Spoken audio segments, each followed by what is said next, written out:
जय हिंद दोस्तों।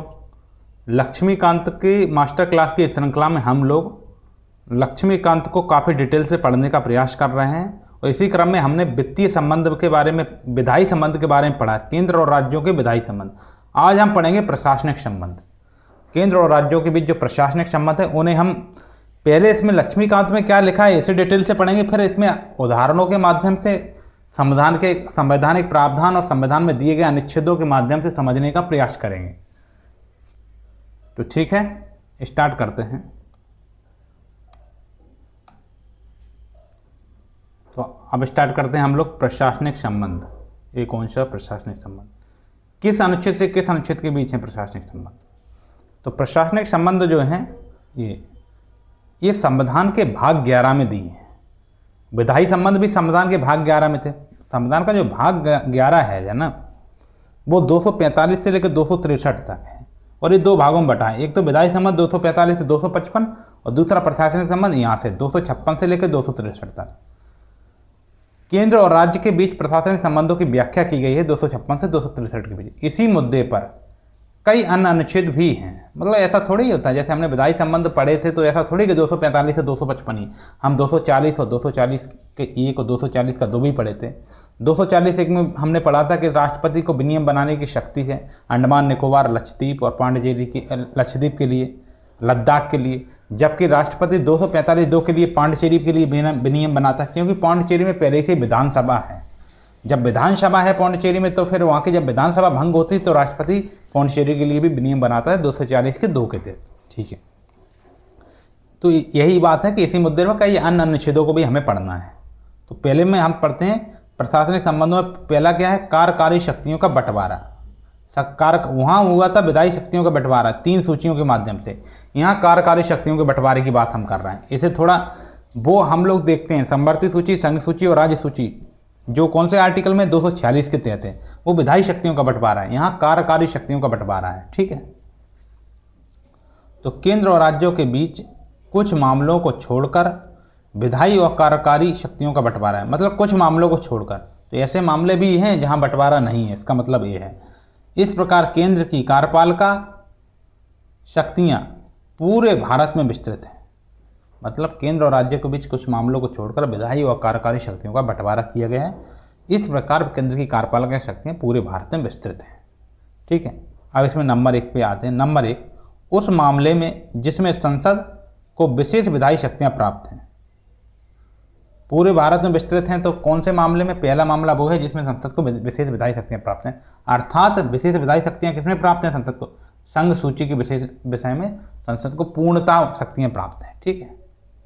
दूसरा, किसी संधि या समझौते के तहत अधिकार और प्राधिकरण और न्याय। इसे देख लेते हैं। मतलब किसी संधि, कोई संधि हुई हो, कोई समझौता हुआ हो जिसमें अधिकार हो, प्राधिकरण हो और न्याय क्षेत्र का कार्य हो, न्याय क्षेत्र का कार्य। इसी तरह राज्य की कार्यपालिका शक्तियाँ राज्य की सीमाओं तक विस्तृत हैं। ठीक है, अर्थात राज्य सूची के विषय, राज्य की सीमाओं तक मतलब राज्य सूची के विषय। ठीक है, और संघ सूची का विषय मतलब पूरे भारत में विस्तृत हैं। संघ की शक्तियाँ पूरे भारत में हैं।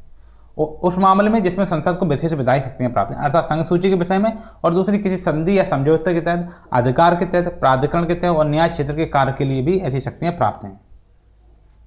अब आते हैं आगे, वे विषय जिन पर केंद्र एवं राज्य दोनों को विधान निर्माण करने की शक्ति प्राप्त है, अर्थात समवर्ती सूची 246 में समवर्ती सूची भी है, अनुच्छेद 240, उनमें कार्यकारी शक्तियां राज्यों में निहित हैं। मतलब वे विषय जिनमें केंद्र और राज्य दोनों को विधान निर्माण की शक्ति है, लेकिन तो उनमें देखो विधान निर्माण की शक्ति तो संसद और राज्य दोनों को है, लेकिन समवर्ती सूची के विषयों पर कार्यकारी शक्तियां कैसे प्राप्त हैं? उन्हें कार्यकारी शक्तियां राज्यों में निहित हैं। ठीक है, सिवाय तब, ये सिवाय की बात है, इसे थोड़ा गौर से पढ़ लेना। सिवाय तब जब कोई संवैधानिक उपबंध या संसदीय विधि से इसे विशिष्टता केंद्र को प्रदत्त करे। मतलब सिवाय तब जब कोई संवैधानिक उपबंध या संसदीय विधि इसे विशिष्टता केंद्र को प्रदत्त कर दे। इस प्रकार समवर्ती विषय संबंधी कोई नियम यद्यपि संसद द्वारा निर्मित किया गया हो, परंतु उसे राज्य द्वारा कार्य निष्पादित किया जाता है, सिवाय तब जब संविधान या संसद अन्यथा निर्देशित करे। और ये 5 नंबर ऊपर में दिया है, तो इसमें 5 नंबर में नीचे लक्ष्मीकांत में कुछ लिखा होगा। ठीक है, तो ठीक है। अब जैसे हम इसे समझ लेते हैं, देखिए अब हमें इसे पढ़ने के लिए मतलब ये तो नहीं लिखा है कि भाई लक्ष्मीकांत पढ़ के ही आना है, लेकिन इसे पढ़ने का लॉजिक होता है हमें समझना। तो इसे समझने के लिए हम क्या करेंगे, कुछ अनुच्छेदों का उदाहरण देंगे, तो उससे हमें अनुच्छेदों की भी क्लियरिटी। जब मैंने राष्ट्रपति में अनुच्छेद 53 पढ़ाया था कि कार्यपालिका शक्तियाँ राष्ट्रपति में निहित हैं, तो आपको ये भी बताया था कि अनुच्छेद 73 में कार्यपालिका शक्तियों का विस्तार है। तो आप अनुच्छेद 73 देखिए। अनुच्छेद 73 कहता है कि केंद्र की कार्यकारी शक्ति उन सभी विषयों तक विस्तृत होती है जिन पर संसद कानून बना सकती है। मतलब केंद्र की कार्यकारी शक्ति उन सभी विषयों तक विस्तृत होती है जिन पर संसद कानून बना सकती है, अर्थात संघ सूची के विषयों तक। ये लिखा है संघ सूची, लिखा है ना, ये इसमें 1 नंबर पॉइंट पे क्या लिखा है, उस मामले में जिसमें संसद को विशेष विधायी शक्तियां प्राप्त हैं, अर्थात संघ सूची के विषय। ठीक है, तो कार्यपालिका का क्षेत्र क्या है, पूरे भारत में, संपूर्ण क्षेत्र में, संपूर्ण भारत में। ठीक है, ये लिखा है केंद्र की कार्यपालक शक्तियां पूरे भारत में विस्तृत हैं, पूरे भारत में विस्तृत हैं, लिखा है ना। ठीक, अब हम पढ़ते हैं अनुच्छेद 162। 73 में 89 को जोड़ दो तो 162 आ जाएगा। ठीक है, राज्य की कार्यकारी शक्ति उन सभी विषयों तक विस्तृत होती है जिन पर राज्य विधायिका कानून बना सकती है, अर्थात ये संघ सूची के विषय की बात करता है 73, और ये राज्य सूची के विषय करता है 162, राज्य सूची के विषय की बात करता है 162। मतलब केवल उस राज्य की सीमाओं तक विस्तृत है, मतलब ये सीमित है, सीमाओं तक विस्तृत है, जबकि ये पूरे भारत में संघ सूची की। ठीक है, और संवर्ती सूची के विषय बात करें, संवर्ती सूची विषय की बात करें तो इसमें अनुच्छेद 162 का अपवाद है संविधान और संसद की अनुमति। मतलब सामान्यतः कार्यकारी शक्ति राज्य के पास रहती है। संवर्ती सूची जो है ना 162 में लिखा है, संवर्ती सूची वाली बात, सामान्यतः कार्यकारी शक्ति राज्य के पास रहती है, परंतु यदि संसद किसी कानून में स्पष्ट रूप से केंद्र को कार्यान्वयन की शक्ति दे दे तो केंद्र उस कार्य को भी निष्पादित कर सकता है। अर्थात इसमें क्या है, संवैधानिक व्यवस्था राज्य और केंद्र दोनों के पास है। इसमें आपको पता ही है हालांकि ये सब चीज़ें, लेकिन इसे समझिए आप लोग। मतलब 162 का अपवाद है, 162 का ये अपवाद है, 162 का अपवाद है। 162 का क्या अपवाद है, संविधान या संसद की अनुमति, ये अपवाद है 162 का। मतलब सामान्यतः कार्यकारी शक्ति राज्य के पास रहती है, परंतु यदि संसद किसी कानून में स्पष्ट रूप से केंद्र को कार्यान्वयन की शक्ति दे दे तो केंद्र उस कार्य को भी निष्पादित कर सकता है। ठीक है, इतना अब आप अनुच्छेद आप समझिए। ठीक है, अच्छा, तो आपको अब तो सब समझ में आया होगा, पर ये अपवाद समझ में नहीं आ रहा है। 73 समझ में आया है, ये 73 समझ में आ गया। 73 क्या कह रहा है, 73 कह रहा है केंद्र की कार्यपालिका शक्ति के बारे में। केंद्र की कार्यपालिका शक्ति केवल उन्हीं विषयों तक जाती है जिन पर संसद कानून बना सकती है, यानी कि संघ सूची के विषयों पर। ठीक है, केंद्रीय कार्यपालिका शक्ति। अब 162 कह रहा है राज्य की शक्ति के बारे में बात कर रहा है कि राज्य की कार्यपालिका शक्ति उन्हीं विषयों तक सीमित है जिन पर राज्य विधायिका कानून बना सकती है, अर्थात राज्य सूची के विषयों पर। अब ये अपवाद हम लोग समझते हैं, ये अपवाद अब इसमें समझो। परंतु यदि कोई ऐसा मामला जिसमें संसद ने संवर्ती सूची के अंतर्गत कानून बना दिया हो और उसमें यह कहा गया हो कि उसका कार्यान्वयन केंद्र करेगा, तो उस स्थिति में राज्य की शक्ति सीमित हो जाएगी। मतलब संवर्ती सूची के तहत कोई कानून बनाया हो और कहा होगा कि भाई इसका कार्यान्वयन राज्य नहीं करेगा, इसका वैसे सामान्यतः राज्य ही इसका कार्यान्वयन करता है, लेकिन यदि कहा हो कि इसका कार्यान्वयन भाई केंद्र ही करेगा, राज्य नहीं कर सकता है, तो फिर एक राज्य की शक्ति सीमित हो जाएगी। ठीक है, अच्छा, इसे हम थोड़ा समझते हैं। संघ सूची वाला ऐसा कोई ऐसा एक्ट है क्या? देखो, संघ सूची में कब कानून बनते हैं, कौन से कानून आएंगे? जो राष्ट्रीय सुरक्षा से संबंधित हैं, रक्षा से हैं, विदेशी मामले से संबंधित हैं। अनुच्छेद 73 के तहत केंद्र की कार्यपालिका शक्ति इन विषयों पर सर्वाधिक अधिकार रखती है। अब आप कहोगे कब रखती है, कुछ उदाहरण मैं आपको समझाता हूँ। आपने जो तमिलनाडु और श्रीलंका में जो मछुआरों का विवाद तो सुना होगा, तो इसके लिए इंडिया श्रीलंका फिशिंग एग्रीमेंट हुआ था 1974 में। तो 1974 में क्या हुआ था, इंडिया श्रीलंका फिशिंग एग्रीमेंट। तो ये क्या है, ये इसी अनुच्छेद 73 की शक्ति के तहत है। इसके अलावा समझ लीजिए भारत बांग्लादेश सीमा समझौता हुआ है 2015 में। आप कहोगे ये तो पश्चिम बंगाल से सीमा लग रही थी, तो पश्चिम बंगाल ने थोड़ी किया है, LBA लैंड बाउंड्री एग्रीमेंट 2015 का, 2015 का LBA land boundary agreement agreement 2015 का, ये कहाँ हुआ है? भारत और बांग्लादेश के बीच हुआ। अब कहोगे पश्चिम बंगाल और बांग्लादेश, नहीं भाई, पश्चिम बंगाल कोई पावर नहीं है क्योंकि ये संघ सूची का विषय है।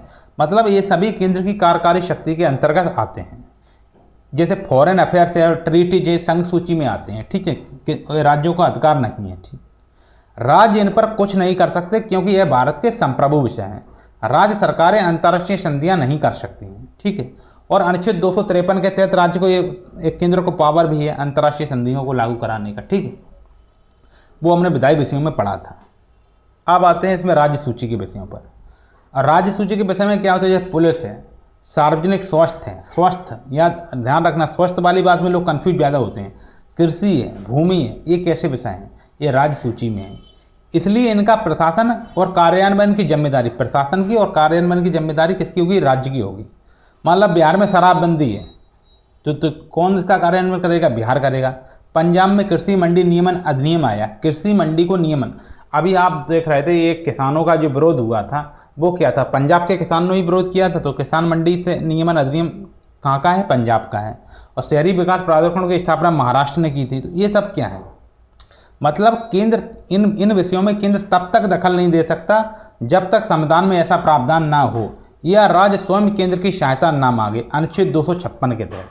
मतलब जो 162 वाला जो बात है ना यहाँ पे, इसमें केंद्र तब तक दखल नहीं देगा जब तक संविधान कुछ ऐसा प्रावधान ना करे या फिर राज्य खुद केंद्र की सहायता ना मांगे 256 के तहत। इसका मतलब समझना, राज्य केंद्र की सहायता मांग सकते हैं 256 के तहत। आपको पता होना चाहिए, अगर मैं कहूँ गिलास आधा भरा है तो आपको ये आइडिया लग जाना चाहिए तो गिलास आधा खाली भी है। अगर मैं कहूँ गिलास आधा खाली है तो आपको इसका पता है कि गिलास आधा भरा है। इसका मतलब इसमें हम कह रहे हैं कि राज्य स्वयं केंद्र की सहायता ना मांगे अनुच्छेद 256 के तहत, तो आपको पता होना चाहिए कि 256 के तहत सहायता मांगी जा सकती है। इसका मतलब है, मतलब राज्य अपने घरेलू और प्रशासनिक ढांचे में स्वतंत्र है और जब तक वे संविधान के अनुरूप कार्य करते हैं। ठीक है, अब आते हैं संवर्ती सूची, अपवाद वाली बात इसमें करते हैं।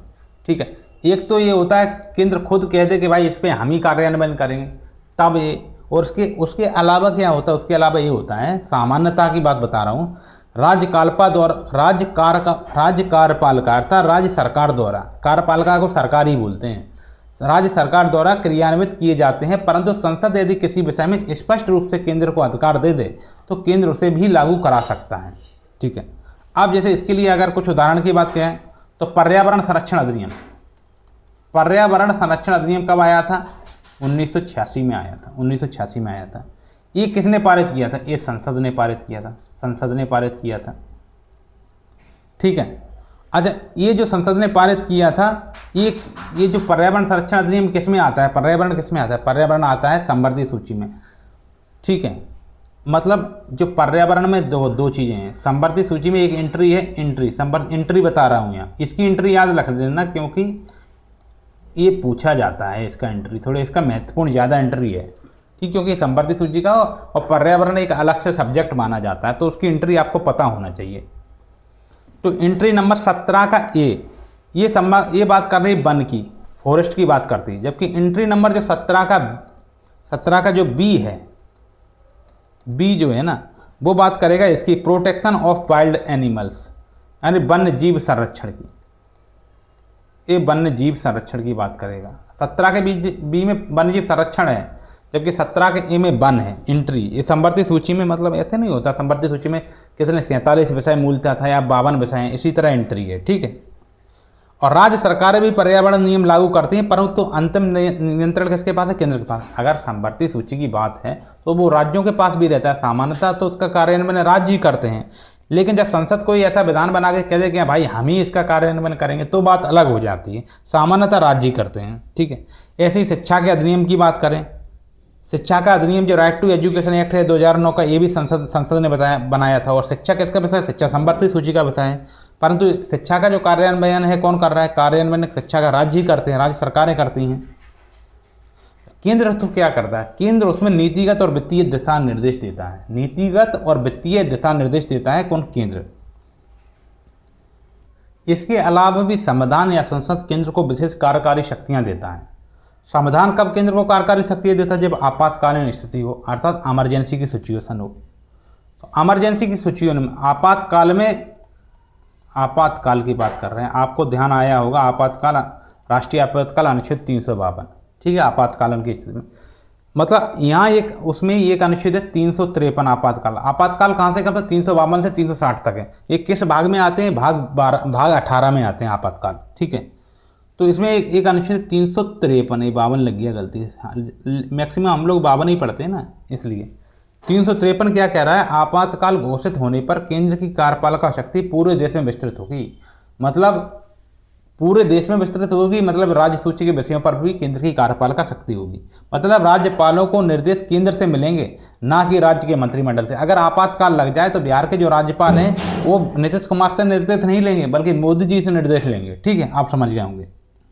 इस स्थिति में केंद्र की जो कार्यपालिका की शक्ति असीमित हो जाती है। भारत के 28 राज्य 8 केंद्र शासित प्रदेशों तक विस्तृत है, जबकि राज्य की शक्ति यहाँ निलंबित हो जाती है। केंद्र की तो असीमित हो जाएगी और राज्य की निलंबित हो जाएगी अनुच्छेद 353 के तहत, ठीक है।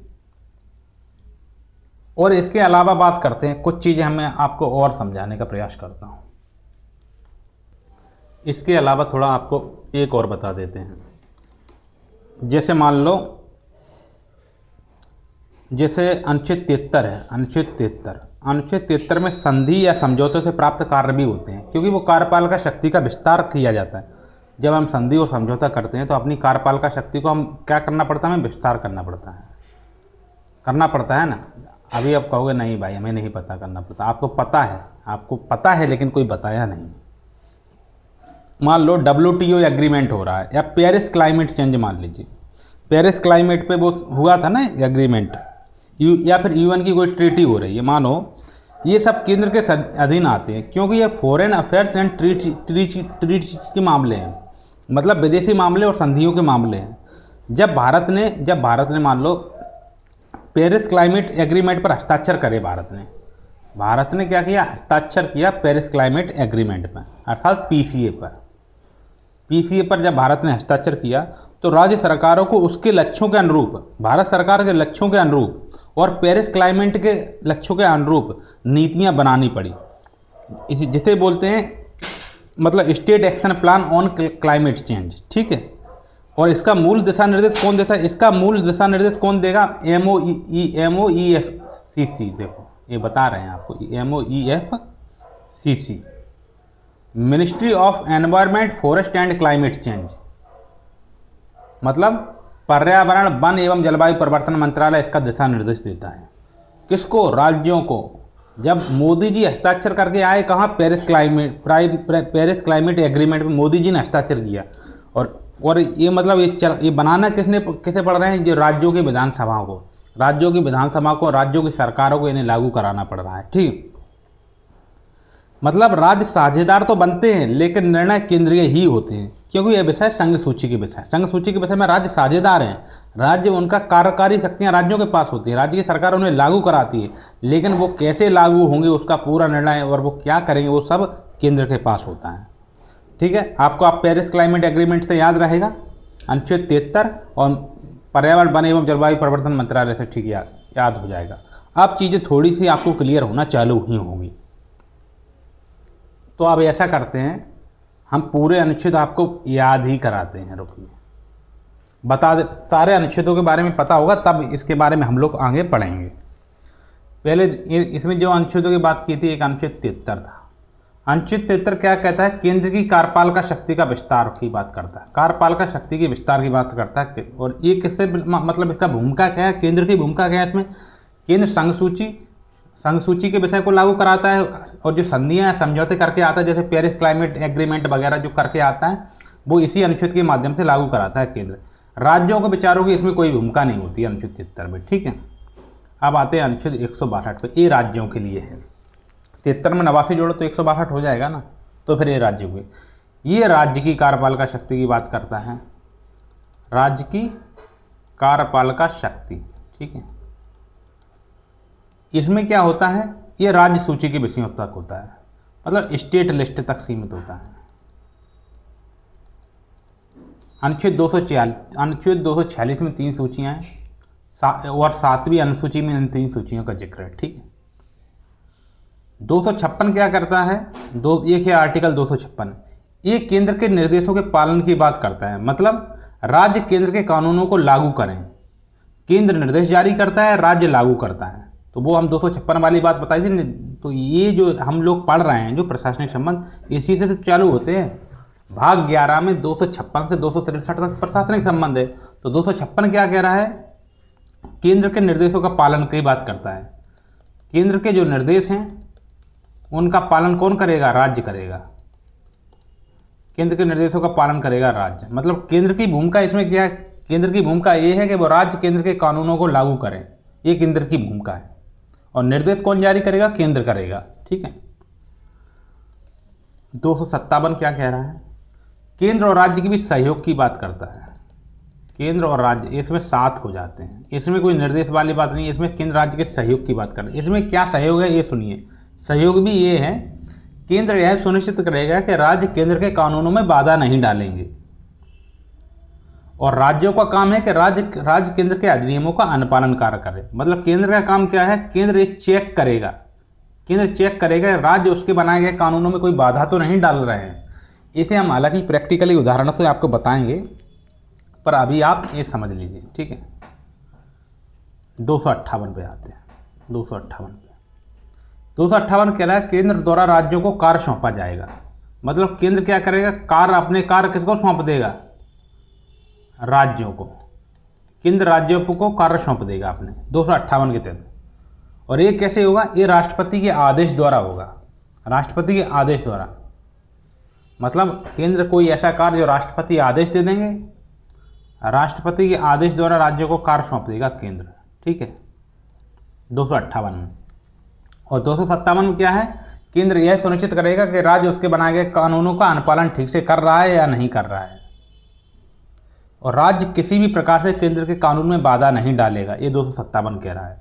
और केंद्र के निर्देशों का राज्य पालन करेंगे, ये 256 कह रहा है। और 353 क्या कह रहा है? 353 कह रहा है केंद्र की शक्ति पूरे देश में लागू होगी और राज्य की शक्तियां वहां सीमित हो जाएंगी। ये आपातकाल की बात कर रहा है, आपातकालीन विस्तार की बात कर रहा है। आपातकाल में जो केंद्र की शक्तियां होती पूरे भारत में विस्तार हो जाएगा उनका, ये बात कर रहा है 353। ठीक है। और जो 249, 250, 252 को हमने कल ही पढ़ाया था। 249 में राज्यसभा कोई ऐसा पारित कर दे 2/3 बहुमत से। 250 में आपातकाल में क्या होता है? केंद्र का कानून की बात कही गई। 252 में 2 या 2 से अधिक राज्य सहमति से कोई अनुरोध करेंगे, भाई आप ऐसा कोई कानून बना दो, और 252 के तहत कई कानून बनाए भी गए हैं। ठीक है। अब आपको थोड़ा कन्फ्यूजन हो रहा होगा कि ये सब चीज़ें हम कैसे याद रखेंगे। देखो हम बताएं, शिक्षा नीति है, नेशनल एजुकेशन पॉलिसी, जिसे लिखते हैं हम NEP। NEP कब की है? 2020 की है, 2020 की NEP है। इसका नीति निर्धारण कौन करता है? केंद्र। नीति कौन बनाता है? केंद्र बनाता है। ठीक है। इसे लागू कौन करा रहा है? इसे लागू राज्य करा रहा है। ठीक है। स्वच्छ भारत मिशन है, उसकी फंडिंग और दिशा निर्देश कौन दे रहा है? केंद्र दे रहा है। स्वच्छ भारत मिशन की फंडिंग कौन देता है? केंद्र देता है। लेकिन राज्य के जो शहरी प्रशासन है उसमें स्वच्छ भारत मिशन लागू होता है, तो राज्य लागू कराता है। कोविड-19 के टाइम पे हमारे यहाँ डिजास्टर मैनेजमेंट एक्ट आया था, केंद्र ने राज्यों को दिशा निर्देश दिए थे, और राज्य सरकारों ने उन दिशा निर्देशों को क्षेत्रीय स्तर पर कार्यान्वयन किया था नहीं। GST काउंसिल का एक अनुच्छेद है 279 का A, 279A GST काउंसिल से संबंधित है। मतलब नीति निर्धारण में समान भागीदारी की ये बात करता है। ठीक है। 279 का ये, तो इसमें भी वही प्रावधान है। मतलब पूरी बात है, जहां संसद कानून बना सकती है वहां केंद्र की कार्यपालिका लागू करेगी, जहां राज्य कानून बनाता है वहां राज्य की कार्यपालिका, और जहां दोनों बना सकते हैं सामान्यतः राज्य ही कार्य करेगा, जब तक संसद या संविधान केंद्र को विशेष शक्ति ना दे दें इस मामले में। ठीक है। ये जो 258 आर्टिकल है ना, जो कार्य राष्ट्रपति के माध्यम से राज्यों को सौंपे जाते हैं, उसी का एक संशोधन करके 258 का A भी किया गया, जिसमें उल्टा है, जिसमें क्या कर राज्य केंद्र को कार्य सौंपता है, राज्य उल्टा केंद्र को कार्य सौंपता है। तो आपको पता होना चाहिए 258 का। एक तो ये हो गया। अब मैं क्या करता हूँ, आपको कुछ ऐसे ऐसे एग्जाम्पल्स देता हूँ और फिर पूछता हूँ आपसे कि कौन सा काम किस आर्टिकल के तहत हुआ है। ठीक है। प्रैक्टिकली एकदम पढ़ते हैं। अब देखिए, अब मैं क्या करता हूँ, ये लिखता हूँ। एक है RTE, right to education act 2009 का 2009 का राइट टू एजुकेशन एक्ट है। इसमें क्या है, ये किसका कानून है, ये केंद्र का कानून है। किसने बनाया, संसद ने बनाया, ठीक है।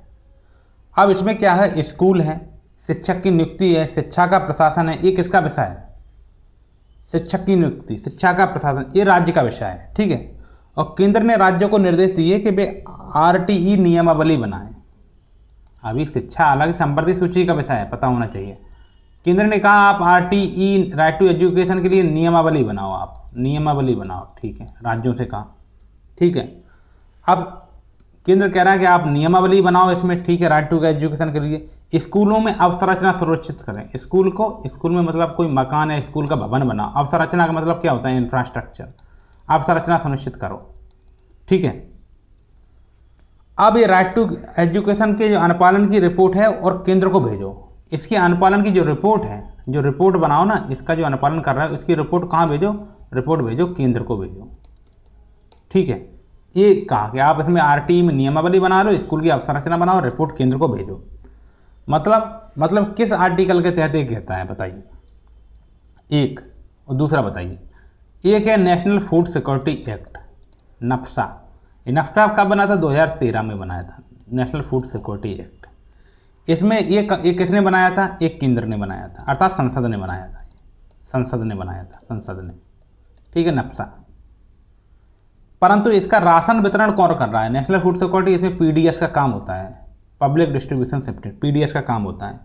इसमें PDS आता है, उचित मूल्य की दुकानें आती हैं, पात्र परिवारों की पहचान कैसे होगी, ये किसका काम है, पात्र परिवारों की पहचान कौन करता है, केंद्र करता है, नहीं भाई, ये राज्य करेगा ये कार्य। यदि कोई राज्य इस अधिनियम को सही से लागू नहीं करता है तो केंद्र उस राज्य को दिशा निर्देश या नोटिस जारी कर सकता है। ये किस आर्टिकल के तहत करेगा, ठीक है। एक और बताओ, डिजास्टर मैनेजमेंट एक्ट है, DMA 2005 का, DMA है 2005 का। केंद्र ने क्या किया, पूरे देश में लॉकडाउन लागू कर दिया कोविड-19 के समय, लेकिन उस लॉकडाउन को जमीनी स्तर पर क्रियान्वयन किसके द्वारा किया गया, राज्यों द्वारा किया गया। केंद्र ने गाइडलाइंस राज्यों को भेजी और राज्यों को वो गाइडलाइंस मानना कैसी थी, अनिवार्य था। राज्यों को वो गाइडलाइंस मानना, केंद्र की जो गाइडलाइंस होती थी पूरे देश में लागू होती थी, मतलब राज्य उन्हें मानते थे, ठीक है। ये किस आर्टिकल के तहत है, मतलब केंद्र कानून बनाता है और क्रियान्वयन राज्य करता है। तो ये किस आर्टिकल का है, ये बात है कोऑपरेटिव फेडरलिज्म की, सहकारी संघवाद की हम ये बात कर रहे हैं, ये सहकारी संघवाद की बात कर रहे हैं, सहकारी संघवाद। कोई पूछे सहकारी संघवाद के अच्छे उदाहरण दो, तो आप अच्छे उदाहरण के रूप में एक अनुच्छेद 256 का उल्लेख कर सकते हैं। 256 में प्रावधान किया है कि राज्य का कर्तव्य है कि वो केंद्र के कानून को लागू करे, ठीक है। Obligation of states and control of the union, ठीक है। प्रत्येक राज्य का यह कर्तव्य होगा कि संसद द्वारा बनाए गए कानूनों का क्रियान्वयन या कार्यान्वयन अपने क्षेत्र में करे और केंद्र सरकार को इसके लिए आवश्यक दिशा निर्देश देने का अधिकार होगा। अगर आप सही से कार्यान्वयन नहीं करते हैं तो आपको नोटिस भी आ सकता है और आपको उसकी रिपोर्ट उन्हें भेजना। और इसको और अच्छे से समझाएं तो संसद कानून बनाएगी, उस कानून को जमीनी स्तर पर लागू कौन करेगा, राज्य करेगा। केंद्र यह देखेगा कि राज्य उसे ठीक से लागू कर रहा है या नहीं कर रहा है। यदि राज्य केंद्रीय कानून को लागू करने में लापरवाही कर रहा है, अनिच्छा दिखाए, तो केंद्र उसके लिए निर्देश जारी कर सकता है, ठीक है। अब हम समझते हैं आर्टिकल 257 की बात करते हैं। किसकी, 257 की। तो 257 क्या कहता है कि राज्य की कार्यपालिका और केंद्र का नियंत्रण, मतलब राज्य की कार्यपालिका शक्ति इस प्रकार प्रयुक्त होगी कि वह केंद्र की कार्यपालिका में बाधा न डाले। राज्य को अपने कार्य करते समय यह ध्यान रखना होगा कि उसके निर्णय या आदेश केंद्र के हितों या नीतियों के विरुद्ध न चले जाएं। और केंद्र यह सुनिश्चित करेगा कि राज्य राष्ट्रीय संचार, रेल, बंदरगाह या केंद्र की संपत्ति को प्रभावित करने वाले कदम न उठाए, ठीक है। यह अनुच्छेद 257 कहता है। अब इसका आप कैसे समझेंगे। अब जैसे मान लो किसकी बात कर रहे हैं, राष्ट्रीय संचार की, रेल की, बंदरगाह की, केंद्र की संपत्ति को प्रभावित करने वाले कदम। मान लो हम लोग बात करते हैं रेलवे की और हाईवे की बात कर रहे हैं, ठीक है। रेलवे और हाईवे की बात करते हैं।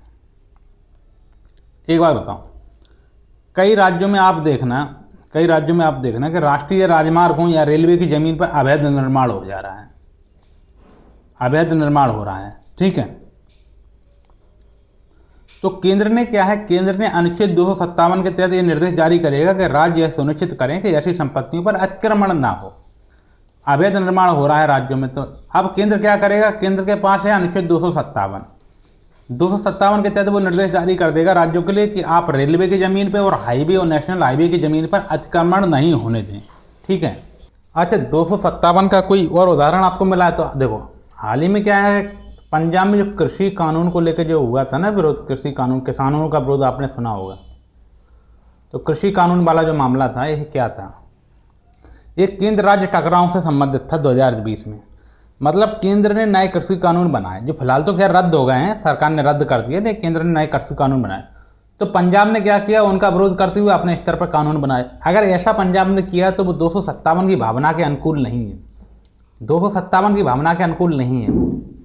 राज्य की कार्यपालिका केंद्र की नीतियों के प्रतिकूल कार्य नहीं कर सकती है, और जबकि वो राज्य के विरुद्ध में कार्य कर रहे थे, तो ये मतलब 257 की जो भावना है उसके अनुकूल नहीं हो। 257 की भावना क्या है कि राज्य की कार्यपालिका और केंद्र का नियंत्रण, अर्थात राज्य की कार्यपालिका शक्ति इस प्रकार प्रयुक्त होगी कि वह केंद्र की कार्यपालिका में बाधा नहीं डालेगी। ठीक है, लेकिन वो विधायी से संबंधित, ये बात अभी विधायी की थी, ये कार्यपालिका की बात नहीं थी। ठीक है, अब आते हैं हम 258 पे। 258 की बात करते हैं। 258 क्या कहता है, केंद्र किस प्रकार राज्यों को कार्य सौंपेगा उसकी बात करेगा। मतलब राष्ट्रपति किसी आदेश द्वारा केंद्र की कार्यपालिका के अंतर्गत आने वाले किसी भी कार्य को राज्य सरकार या उसके अधिकारियों को सौंप सकते हैं। मतलब राष्ट्रपति, मैंने कहा था ना 258 में राष्ट्रपति करते हैं, तो राष्ट्रपति क्या करेंगे, आप एक आदेश देंगे, राष्ट्रपति देंगे आदेश, और आदेश क्या होगा, आदेश ये होगा कि केंद्र की कार्यपालिका के अंतर्गत आने वाले किसी भी कार्य को, मतलब केंद्र का काम है, काम किसका है, केंद्र का काम, केंद्र का है, लेकिन करेगा कौन, करेगा है राज्य। यही तो रुतबा है केंद्र का। केंद्र की कार्यपालिका के अंतर्गत आने वाले किसी भी कार्य को राज्य सरकार या उसके अधिकारियों को सौंपा जाएगा। मतलब केंद्र अपने कुछ प्रशासनिक कार्य राज्यों को सौंप सकता है, इसे बोलते हैं डेलीगेशन ऑफ फंक्शन, प्रत्यायोजित विधान, ताकि कार्य तेजी और क्षेत्रीय स्तर पर हो सकें। इस मतलब राष्ट्रपति ऐसा क्या कर रहा है, राष्ट्रपति को राज्यों से दुश्मनी है, नहीं है भाई, वो राज्य को इसलिए कार्य सौंपता है कि ताकि कार्य तेजी से हो और क्षेत्रीय स्तर पे हो सकें। ये अर्थात कोऑपरेटिव फेडरलिज्म का उदाहरण है अर्थात कोऑपरेटिव फेडरलिज्म का व्यवहारिक रूप हम इसे कह सकते हैं। अच्छा, तो अब आप कहेंगे भाई ये तो बड़ी बड़ी गहरी बातें हो गई, हम लोगों को उतना समझ नहीं आ रहा है, आप लोग यही कहेंगे। तो आप बताइए, आप मुझे, आपने कभी पासपोर्ट बनवाया है? पासपोर्ट बनवाने के लिए आप कहाँ जाते हैं? पासपोर्ट बनवाने के लिए आप थाना जाते हैं, और थाना किसके अंतर्गत आता है, पुलिस राज्य सूची का विषय है। तो पासपोर्ट केंद्र का विषय है, फॉरेन अफेयर्स और यूनियन लिस्ट में आता है। पासपोर्ट क्या है, विदेशी मामले और संघ सूची के विषय में आता है, पासपोर्ट आता है ना, और केंद्र का विषय है। परंतु आवेदक कहाँ जा रहा है, आवेदक जा रहा है पुलिस सत्यापन हेतु, राज्य की पुलिस के पास जा रहा है। और किस आर्टिकल के तहत जा रहा है, इसी आर्टिकल 258 के तहत वो सत्यापन हो रहा है पासपोर्ट का। पासपोर्ट का सत्यापन कौन कर रही है, पुलिस कर रही है, पुलिस राज्य की पुलिस होती है। ठीक है, इसके अलावा और बता देते हैं आपको, तब तो आपको समझ में आएगा। अरे एक एक चीज़ याद हो जाएगा। लक्ष्मीकांत खत्म होगी उससे पहले आप लक्ष्मीकांत से ज़्यादा नॉलेज आपके पास होगा, ठीक, बहुत ज़्यादा नॉलेज होगा। ये तो देखो 4 लाइन में हम लोग पढ़े थे। अब एक बात बताइए, जनगणना कौन कराती है? जनगणना केंद्र सरकार कराती है। Registrar general and census commissioner कराती है, ठीक है। परंतु इसका क्या है, इसके एनुमेटर्स कौन होते हैं, इसके सुपरवाइजर्स कौन होते हैं? राज्य के कर्मचारी होते हैं। जनगणना किसका विषय है? जनगणना संघ सूची का विषय है, जैसे बताया था मैंने। जबकि परिवार नियोजन संवर्ती सूची का विषय है, ठीक है। लेकिन जनगणना संघ सूची का विषय है, फिर भी राज्य के कर्मचारी इसे कराते हैं। कर्मचारी राज्य के करा रहा है भाई, कर्मचारी कौन उपलब्ध करा रहा है? राज्य उपलब्ध करा रहा है, ठीक है। केंद्र कार्य सौंपेगा, राज्य क्रियान्वित कराएगा। इसके अलावा चलो एक बहुत बड़ी बात आपको बता देते हैं, इलेक्शन ड्यूटी देखा है? इलेक्शन ड्यूटी, राज्य की पुलिस की इलेक्शन ड्यूटी लगती है। इलेक्शन ड्यूटी किसकी लगती है? पुलिस की इलेक्शन ड्यूटी लगती है। चुनाव आयोग किसका निकाय है? चुनाव आयोग केंद्र का निकाय है। कैसे है केंद्र का निकाय? अनुच्छेद 324 पढ़ देना आप। केंद्र का निकाय है चुनाव आयोग। जबकि मतदान मत की गिनती और बूथ पे जो व्यवस्था होती है वो कौन करता है? वो राज्य सरकार करती है। ठीक है, इलेक्शन ड्यूटी में भी तो किस आर्टिकल के तहत करती है? ये 258 के तहत करती है। मतलब राष्ट्रपति के आदेश से केंद्र के कार्यपालिका शक्तियों के कुछ कार्य राज्य को सौंपे जाएंगे, इस प्रकार। ठीक है, केंद्र अपने कुछ प्रशासनिक कार्य राज्य को सौंपेगा। इसे बोलते हैं डेलीगेशन ऑफ फंक्शन, ताकि कार्य तेजी और क्षेत्रीय स्तर पर हो सके। ठीक है, मतलब केंद्र की शक्ति का विकेंद्रीकरण हो जाता है, डिसेंट्रलाइज्ड एग्जीक्यूशन हो जाता है।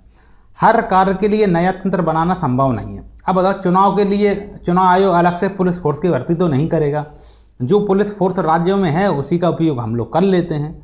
हर कार्य के लिए नया सिस्टम बनाना पॉसिबल नहीं है और मौजूदा राज्य मशीनरी का उपयोग करके ही हम ये सब कार्य कराते हैं। और इसके लिए हमें कुछ नहीं करना। संविधान में एक अनुच्छेद है 258। तो आप एक बात पूछना कि राज्य के जो पुलिस लोग जाते हैं मतदान में, वो 324 के तहत तो होता है, लेकिन साथ में वो काम 258 के तहत राज्य की पुलिस जा रही है। 324 के तहत तो फिर वो राज्य का जो निर्वाचन आयोग है वो अपनी पुलिस बनाए, अपनी पुलिस की भर्ती करे। नहीं भाई, वो 258 में स्पष्ट लिखा है कि राष्ट्रपति आदेश द्वारा केंद्र के कार्यपालिका कार्य राज्यों को सौंप सकते हैं। लेकिन 258 ए भी बन गया है, 258 ए भी बन गया है। तो ये तो उल्टी गंगा की बात करता है। ये कहता है कि राज्य द्वारा केंद्र को कार्य सौंपेंगे, मतलब राज्य विधानमंडल राष्ट्रपति की सहमति से। उसमें राष्ट्रपति के आदेश से था, इसमें राष्ट्रपति की सहमति। देखो, राष्ट्रपति और यहाँ हम लिख देंगे सहमति। ये राष्ट्रपति की सहमति से कार्य कर रहे हैं। ठीक है, मतलब राष्ट्रपति की सहमति से राज्य की कार्यपालिका शक्ति के कार्य को केंद्र सरकार या उसके अधिकारियों को सौंप सकता है। मतलब केंद्र सरकार को सौंप देगा। भाई आप कहोगे ये तो राज्य बहुत गलत कर रहा है 258 ए के तहत। तो ये राज्य ने थोड़ी बनाया, 258 ए तो केंद्र ने ही बनाया होगा, संसद ने बनाया होगा। मतलब राज्य अपनी शक्ति केंद्र को स्वेच्छा से सौंप सकता है। ठीक है, यह बोलते हैं रिवर्स डेलीगेशन। वो वाला क्या था? वो था मान लो कोऑपरेटिव डेलीगेशन ऑफ फंक्शन था। ये रिवर्स डेलीगेशन है, उल्टा रिवर्स है। ठीक है, और इसको देखो, इसका मैं एक उदाहरण देता हूँ। एक अनुच्छेद है 279 का एक अनुच्छेद है जो 101वां संशोधन 2016 के द्वारा जुड़ा है। ठीक है, 269 का ये भी जुड़ा है 279 के बीच। तो 279 का ये जो है ना, वो जीएसटी काउंसिल की बात करता है। अब आप कहोगे इसमें जीएसटी कहाँ से आ गई? अब आप मुझे बताइए, पहले जीएसटी कहाँ होती थी? राज्यों के स्तर पर होती थी। ये कर संग्रह है, ये राज्य सूची का विषय था। राज्यों ने अपने कर निर्धारण की शक्ति का कुछ भाग केंद्र को सौंप दिया है, और अब केंद्र को सौंप दिया है तो अब कौन सी जीएसटी लग रही है? इंटीग्रेटेड जीएसटी है। इंटीग्रेटेड जीएसटी है जो अंतर्राज्यीय व्यापार की बात हो रही है, वो इस समय किसके पास है? वो केंद्र के पास है। जबकि था किसका विषय? था राज्य का। और 258 के ए का प्रयोग करके राज्यों ने किसे सौंपा? राष्ट्रपति की सहमति से केंद्र सरकार को सौंप दिया है। तो अब आपको कुछ समझ में आया? अब स्टेट टू सेंटर डेलीगेशन का एक मैं उदाहरण और बता देता हूं, यहां स्टार लगा के लिख देता हूं। EIA मतलब इन्वायरमेंटल क्लियरेंस प्रोसेस। ठीक है, जो तुम्हारे यहाँ जैसे कोई भवन निर्माण कुछ होता है तो हम लोगों को इन्वायरमेंटल क्लियरेंस लेना पड़ती है।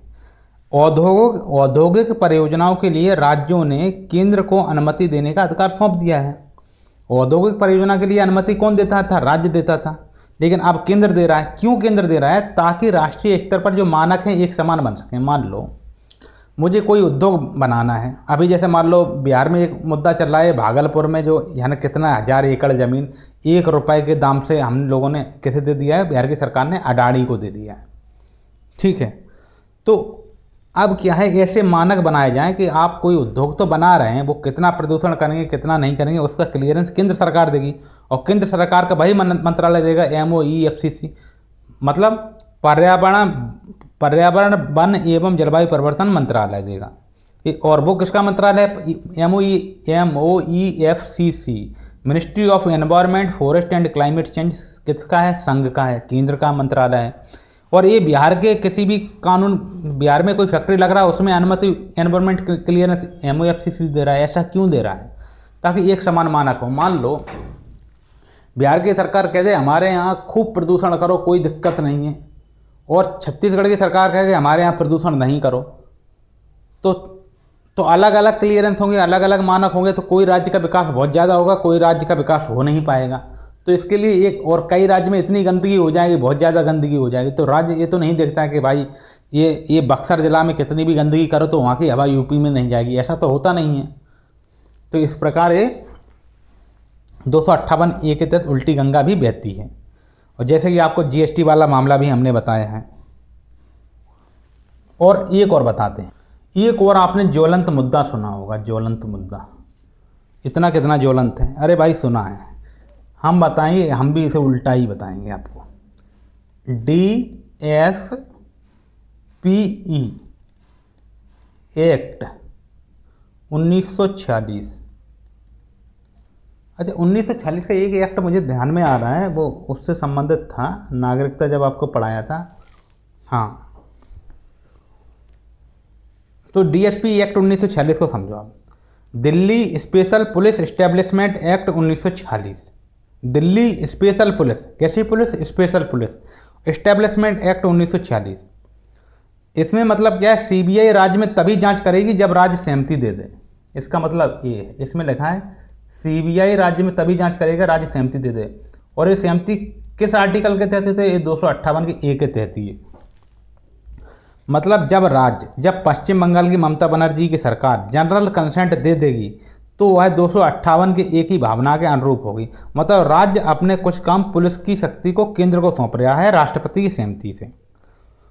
ठीक है, 258 का A का मतलब है राज्य द्वारा केंद्र पर भरोसा करना। राज्य कह रहा है कि हम तुम पे भरोसा कर रहे हैं, हम तुम्हें जनरल कंसेंट दे रहे हैं, लेकिन तुम इसका दुरुपयोग मत करना। राज्य द्वारा केंद्र पर भरोसा करना यानी केंद्र को यह कार्य करने की स्वीकृति देना जो सामान्यतः राज्य का अधिकार था तो राज्य का अधिकार, लेकिन राज्य किसको दे रहा है? केंद्र को दे रहा है 258 के A के तहत। ठीक है, अब मैं आपको फिर से 256, 57, 58 के ये सुना देते हैं।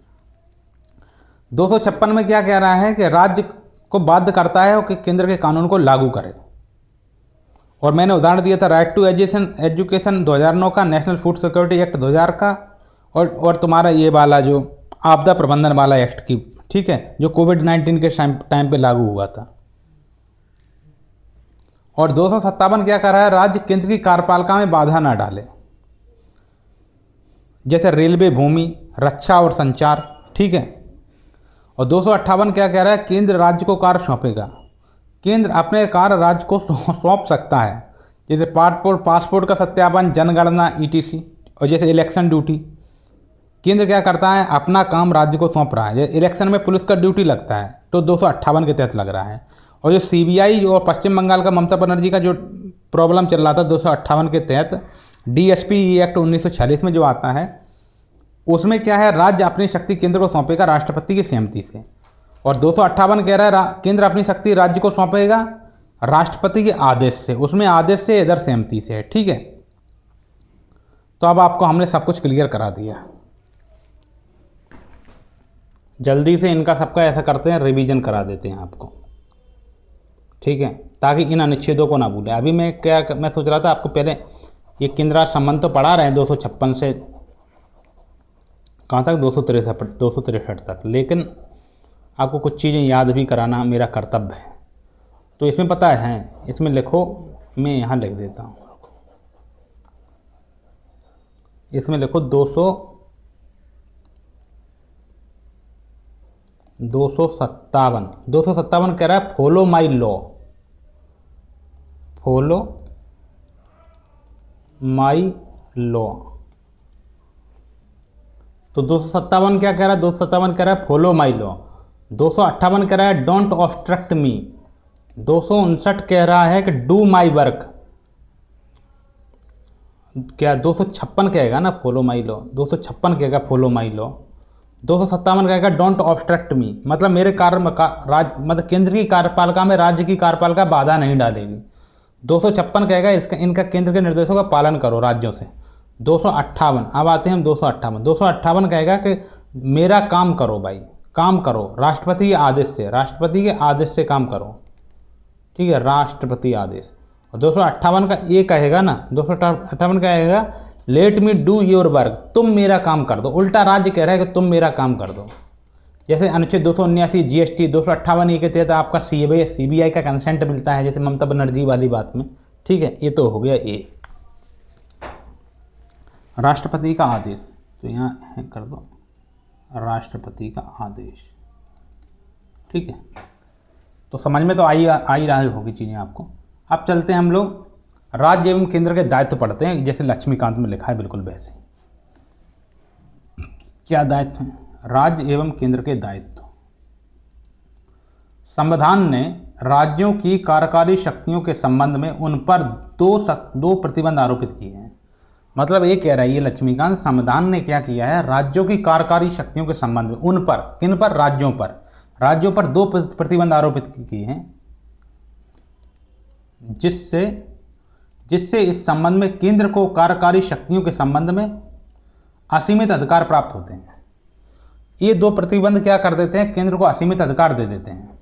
इस प्रकार प्रत्येक राज्य की कार्यकारी शक्ति को इस प्रकार उपयोग किया जा सकता है, मतलब इस प्रकार प्रत्येक राज्य की कार्यकारी शक्ति को इस प्रकार उपयोग किया जा सकता है, एक तो आ है, एक बा है। का प्रतिबंध देखते हैं। संसद द्वारा निर्मित किसी विधान का अनुपालन सुनिश्चित करना, संसद कोई विधान बना देती तो उसका अनुपालन सुनिश्चित करना, तथा राज्यों से संबंधित कोई वर्तमान विधान, ठीक है। बा में क्या है, राज्य में केंद्र की कार्यपालिका शक्ति को बाधित या इसके संबंध में पूर्वाग्रह न रखना, मतलब राज्य में केंद्र की कार्यपालिका शक्ति को बाधित नहीं करोगे या इसके संबंध में कोई पूर्व आग्रह नहीं रखोगे। इनमें से पहला जहां राज्यों पर साधारण दायित्व की है, वहीं दूसरा राज्यों पर विशेष केंद्र की कार्यपालिका शक्ति को बाधित ना करें। मतलब ये वही 256 और 257 की बात कर रहे हैं। 256 क्या कह रहा है, संसद द्वारा निर्मित किसी विधान का अनुपालन सुनिश्चित करना। 256 कहता है वो फॉलो माई लॉ, इधर लिखा है देखो, फॉलो माई लॉ लिखा है ना इधर, ये 256 की बात कर रहा है। जो बा है ना, बा राज्य में केंद्र की कार्यपालिका शक्ति को बाधित एवं इसके संबंध में पूर्व आग्रह न रखने की बात कहेगी। मतलब केंद्र की कार्यपालिका शक्ति को बाधित नहीं करोगे, डोंट ऑब्स्ट्रक्ट मी कह रहा है ना केंद्र, मतलब केंद्र को राज्य नहीं रोकेंगे। जैसे कि मैंने आपको बताया था कि रेलवे, हाईवे या फिर कोई ऐसा कानून जो मतलब केंद्र की कार्यपालिका शक्ति हो, राज्य में उसे बाहर। रेलवे का संचालन कौन कर रहा है, राज्य कर रहे हैं, नहीं कर रहे हैं। रेलवे का संचालन केंद्र सरकार कर रही है, और उसमें क्या कर रहा है राज्य, उसमें क्या रेलवे की जमीन पे कब्जा करवा देता है, तो फिर क्या राज्य 257 का उल्लंघन कर रहा है, ठीक है, आप समझ गए होंगे। राज्य एवं केंद्र के दायित्वों की बात कही, दोनों ही मामलों में केंद्रीय कार्यकारी शक्तियां हैं, अतः केंद्र की सरकारी शक्तियां इस सीमा तक विस्तृत हैं कि वे अप्रत्यक्ष रूप से, मतलब डायरेक्टली तो नहीं पर अप्रत्यक्ष रूप से राज्यों को यह निर्देश देती हैं कि केंद्र का कानून उनके कानून से ज़्यादा मान्य होगा। केंद्र के निर्देश प्रकृति में बाध्यकारी से हैं, बाध्यकारी नहीं है, बाध्यकारी से हैं, ये आपको ध्यान रखना। इस प्रकार अनुच्छेद 365 कहता है कि यदि कोई राज्य केंद्र द्वारा दिए गए निर्देश का पालन करने में या प्रभावी बनाने में असफल रहता है, तो ऐसी दशा में राष्ट्रपति इस आधार पर इस मामले को अपने हाथ में ले सकते हैं कि अमुक राज्य, मान लो पश्चिम बंगाल, ने संविधान की मंशा या दिशा निर्देश के अनुसार कार्य नहीं किया है। इसका अभिप्राय है कि ऐसी दशा में अनुच्छेद 365 के अंतर्गत राज्य पर राष्ट्रपति शासन लगाया जाता है। मतलब बात यह है कि हाल ही फिलहाल आप सुन रहे होंगे कि ममता बनर्जी की और केंद्र की आपस में नहीं पड़ रही है, तो फिर केंद्र सोच रहा है कि अनुच्छेद 365 के तहत हम वहाँ राष्ट्रपति शासन लगा दें। तो यही है, जब क्या करता है राज्य केंद्र की कार्यपालिका शक्ति में बाधा डालता है अनुच्छेद 257 के तहत। 257 में राज्य, पहले तो राज्य जाएगा, केंद्र जाएगा, दिल्ली जाएगी और कहेगी अनुच्छेद 257 पढ़ो ममता बनर्जी जी। ममता बनर्जी पढ़ेंगी कि इसमें कार्यपालिका शक्ति का बाधित नहीं करना है, तो ममता बनर्जी कहेंगे नहीं हम नहीं मान रहे हैं, हम तो बाधित करेंगे कार्यपालिका शक्ति को, केंद्र की कार्यपालिका शक्ति को, और ना ही केंद्र और ना ही 256 के तहत केंद्र के किसी लॉ को हम मानेंगे। तो फिर क्या करेंगे मोदी जी, क्या करेंगे मोदी, अनुच्छेद 365 उठाएंगे और वहाँ पे राष्ट्रपति शासन लगा देंगे। अब आप कह रहे होंगे राष्ट्रपति शासन तो 356 में है, तो 6 इधर कर दो, 5 इधर कर दो, तो हो जाएगा 65 हो जाएगा। तो इसमें भी राष्ट्रपति शासन है, ठीक है। लेकिन वो राष्ट्रपति शासन कब लगता है, जब राज्यपाल ऐसा कुछ कह दें कि भाई केंद्र में मतलब राज्य में संविधान के दिशा निर्देशों के अनुसार शासन नहीं हो रहा है, यदि संविधान का पालन नहीं हो रहा है, तब 356 की जगह इसमें कहेंगे राज्यपाल कहेंगे। इसमें केंद्र खुद ही जाएगा, संज्ञान में लेगा 365 के तहत कि तुम मेरी कार्यपालक शक्तियों को बाधित कर रहे हो। क्या तुमने अनुच्छेद 257 नहीं पढ़ा है? केंद्र राज्य से पूछेगा क्या तुम्हें अनुच्छेद 257 का नॉलेज नहीं है? तो नहीं पढ़ा होगा तो SI2IAS प्रिपरेशन यूट्यूब चैनल है, वहाँ जाके पढ़ लो। उसमें लिखा है डोंट ऑब्स्ट्रक्ट मी, और तुम फिर भी ऑब्स्ट्रक्ट कर रही हो तो 365 के तहत हम आप पे राष्ट्रपति शासन लगा देंगे। ठीक है। अच्छा, ये जो लिखा है 5 नंबर में लिखा है, यहाँ जो है यहाँ उदाहरण के लिए संवर्ती सूची के विषय से आवश्यक वस्तु अधिनियम को संसद द्वारा इस संबंध में बनाया गया कि जिसमें कार्यकारी शक्ति को केंद्र में निहित रखा गया। मतलब हमने क्या कहा था, 256 से 3 बातें होती हैं। केंद्र की कार्यपालक शक्ति पर केंद्र का विस्तार रहेगा और राज्य की कार्यपालक शक्ति पर राज्य का विस्तार रहेगा। ठीक है। जबकि संवर्ती सूची के विषय पर होगा, उसमें क्या होगा, सामान्यता क्या, उस पर कानून तो केंद्र बनाएगा, लेकिन लागू क्या करेगा, लागू कौन करेगा, राज्य ही करेंगे। आपको बताया था ना। लेकिन फिर क्या कहा कि अगर संसद चाहे तो उसे खुद भी लागू कर सकता है। इसी में यही बात कही, संवर्ती सूची के विषय से आवश्यक वस्तु अधिनियम था, एक आवश्यक वस्तु अधिनियम था ना, उसमें संसद द्वारा इस संबंध में कानून बनाया और कहा संसद कह रही कि इसमें राज्य नहीं, इसे हम खुद ही लागू करें। इसमें कार्यकारी शक्ति उसे केंद्र में निहित रखा गया है। अब हम पढ़ेंगे राज्यों को केंद्र में निर्देश। राज्यों को केंद्र के निर्देश मतलब केंद्र, दिल्ली की संसद राज्यों को या दिल्ली की सरकार राज्यों को कैसे निर्देश देगी, उसे पढ़ेंगे। इन 2 मामलों के अतिरिक्त केंद्र को यह अधिकार है कि वह राज्य को निम्नलिखित मामलों में पर अपनी कार्यकारी शक्तियों के प्रयोग के लिए निर्देश दे सकता है। संचार के साधनों को बनाए और उनके रखरखाव करने के लिए, राज्य में रेलवे संपत्ति की रक्षा के लिए निर्देश दे सकता है, प्राथमिक शिक्षा के स्तर पर राज्य से संबंधित भाषाई अल्पसंख्यक समूह के बच्चों के लिए मातृभाषा सीखने की व्यवस्था कर सकता है, राज्य में अनुसूचित जनजातियों के कल्याण के लिए विशेष योजनाएं बना सकता है और उनका क्रियान्वयन करा सकता है। इन मामलों में अनुच्छेद 365 के अंतर्गत केंद्र के निर्देश भी राज्यों पर लागू होते हैं। अनुच्छेद 365 के अंतर्गत केंद्र के निर्देश भी राज्यों पर लागू होंगे। मतलब राज्य केंद्र को निर्देश भी दे सकते हैं, मतलब राज्य केंद्र को नहीं, केंद्र राज्य को निर्देश दे सकते हैं। ठीक है, वो हम पढ़ लिए थे। अब हम पढ़ेंगे कार्यों का पारस्परिक प्रतिनिधित्व। ठीक है। केंद्र और राज्यों के मध्य विधायी शक्तियों का विभाजन कठोर है।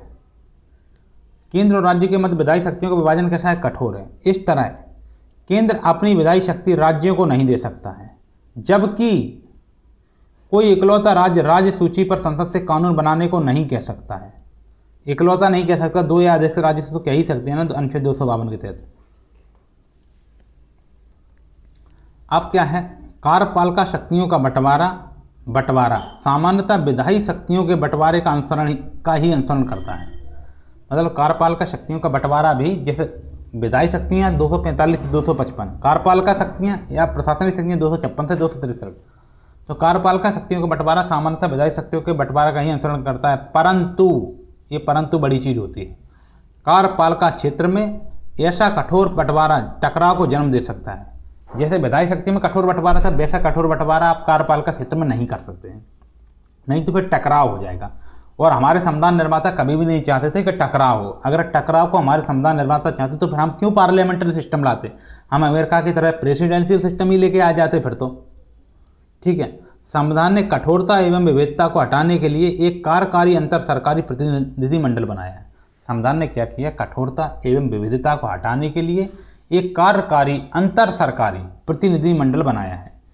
इसी तरह राष्ट्रपति राज्य सरकार की सहमति पर केंद्र के किसी कार्यकारी कार्य को उसे सौंप सकता है। राज्य की सहमति पर केंद्र के किसी कार्य को उसे सौंप सकता है। इसी तरह एक राज्य का राज्यपाल केंद्र की सहमति पर उसके कार्य को राज्य में कराता है।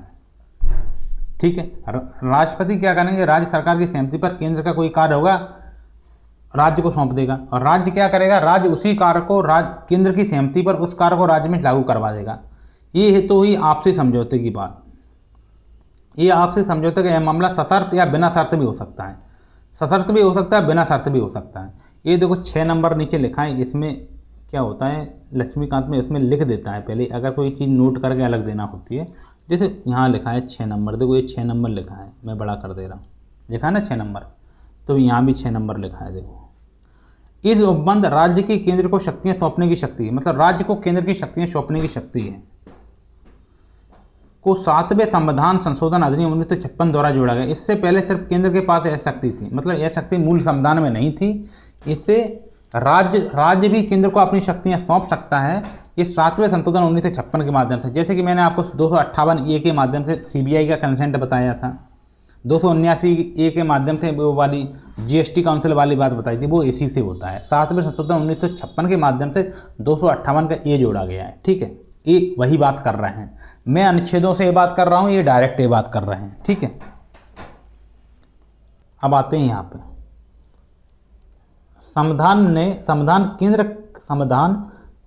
केंद्र कार्यकारी कार्यों को, केंद्र के कार्यकारी कार्यों को राज्य द्वारा निष्पादित करने के संबंध में यह प्रावधान करता है। क्या प्रावधान करता है कि केंद्र राज्यों की बिना सहमति के, मतलब केंद्र राज्यों की बिना सहमति के परिस्थिति बस ऐसा कर सकते हैं, किंतु ऐसी स्थिति में यह कार्य संसद द्वारा किया जाएगा, ना कि राष्ट्रपति द्वारा। मतलब राष्ट्रपति कार्य करेगा तब तो राज्य की सहमति होगी, और जब राष्ट्रपति नहीं होगा तो फिर क्या होगा, तो फिर संसद के द्वारा होगा। संसद तो कोई काम करेगा तो फिर कोई सहमति की जरूरत नहीं होगी, ठीक है। इस प्रकार संघीय सूची के विषय पर संसद द्वारा बनाया गया कानून केंद्र के संबंध में शक्तियों का आवंटन एवं करारोपण का अधिकार राज्य को उसकी सहमति के बिना दे सकता है। मतलब अगर केंद्र चाह ले, मतलब ये कह रहा है संघीय सूची के विषय पर संसद द्वारा बनाया गया कानून केंद्र के संबंध में शक्तियों का आवंटन एवं करारोपण का अधिकार राज्य को उसकी सहमति के बिना भी दे सकता है, यद्यपि यह कार्य राज्य द्वारा नहीं किया जा सकता। यद्यपि जो बात कही गई ना कि राज्य का राज्यपाल भी करा सकता है 258 के तहत, तो वो 258 के तहत राज्य का राज्यपाल केंद्र की सहमति के बिना नहीं करा सकता, वहाँ सहमति आवश्यक है, ठीक है। उक्त व्याख्या से स्पष्ट है कि केंद्र एवं राज्यों के मध्य परस्पर सहयोग या तो आपसी सहमति या विधान के द्वारा स्थापित किया जाएगा, ठीक है। मतलब ये है कि उक्त व्याख्या से स्पष्ट है कि केंद्र एवं राज्यों के मध्य परस्पर सहयोग या तो आपसी सहमति पर है या विधान के द्वारा स्थापित किया जा सकता है। जहां केंद्र दोनों रीतियों का प्रयोग कर सकता है, केंद्र चाहे तो राष्ट्रपति के माध्यम से भी करवा सकता है, संसद के माध्यम से भी करवा सकता है, वहीं राज्य केवल प्रथम रीति अर्थात राज्यपाल के माध्यम से ही करा सकता है। राज्य ऐसा नहीं कर सकता कि राज्य कोई ऐसा विधान बना दे और कहे कि केंद्र इसका कार्य करने के लिए मजबूर है। केंद्र को बाध्य नहीं कर सकता है राज्य, जबकि केंद्र राज्य को बाध्य कर सकता है। ये बात यहाँ पे हम लोग कर रहे हैं, ठीक है। अब हम चलते हैं केंद्र और राज्यों के बीच सहयोग की बात पे, इनके बीच क्या क्या सहयोग है उसे समझ लेते हैं। देखो, केंद्र और राज्यों के बीच सहयोग। संविधान में केंद्र एवं राज्य के बीच सहयोग एवं समन्वय के लिए निम्नलिखित उपबंध किए हैं। क्या क्या उपबंध किए हमारे संविधान ने? संसद किसी अंतर्राज्यीय नदी और नदी घाटी की पानी के प्रयोग वितरण और नियंत्रण के संबंध में किसी विवाद या शिकायत पर निर्णय दे सकती है। कौन? संसद।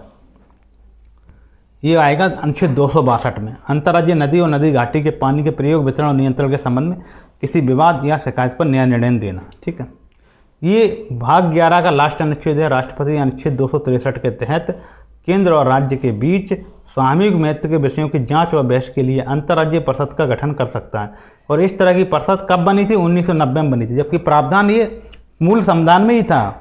हमारा संविधान कब लागू हुआ? 26 नवंबर 1949 को, आंशिक रूप से, पूर्ण रूप से 26 जनवरी 1950 को।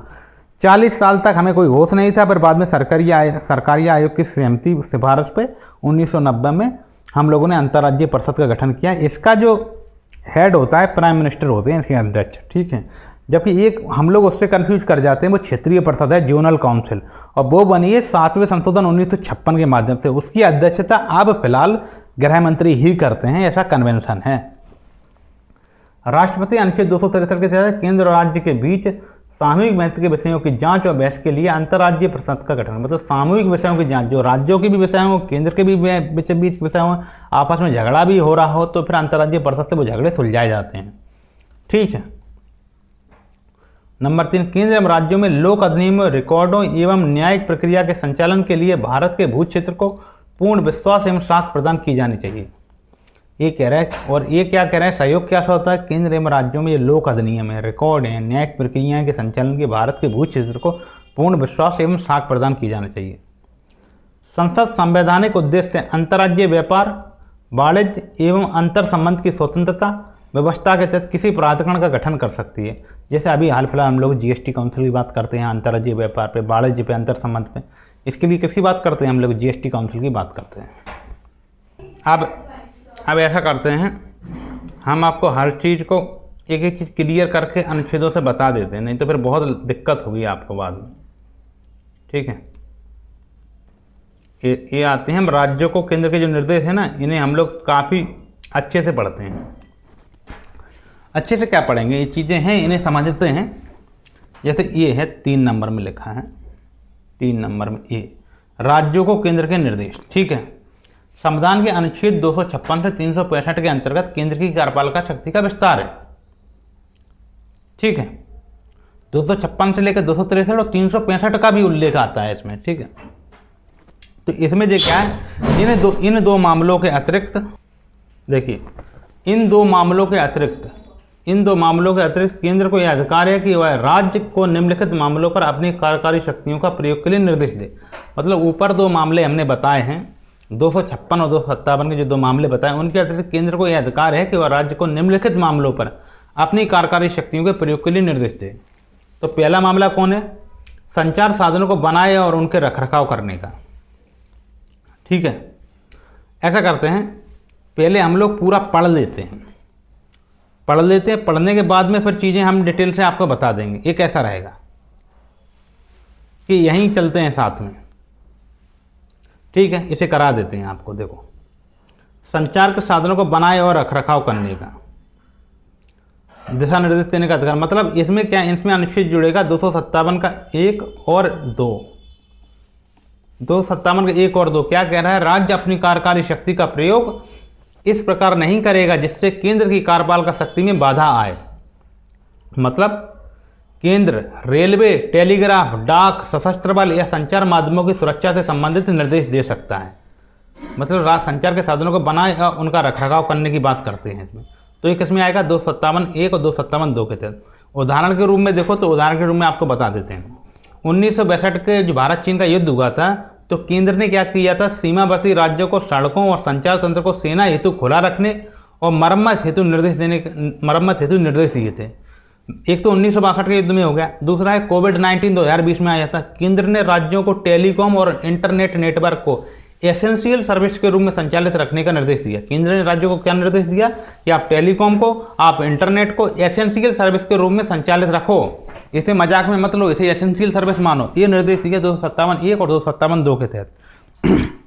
मतलब राज्य को संचार के साधनों अर्थात मीन्स ऑफ कम्युनिकेशन को बनाए रखने और उनका रखरखाव करने के लिए कौन निर्देश देता है? केंद्र। 257(1) और 257(2) के तहत। और संचार के साधन कौन कौन से होते हैं? रेलवे है, टेलीग्राफ है, डाक है, सशस्त्र बलों के आवागमन के लिए रोड है, और संचार के माध्यमों की सुरक्षा हेतु निर्देश दिए थे 1962 में और 2020 में भी। तो अब आपको समझ में आया। अब जैसे राज्य में रेलवे संपत्ति की रक्षा वाली बात आ गई कि राज्य में रेलवे संपत्ति की रक्षा करना राज्य का कर्तव्य होगा।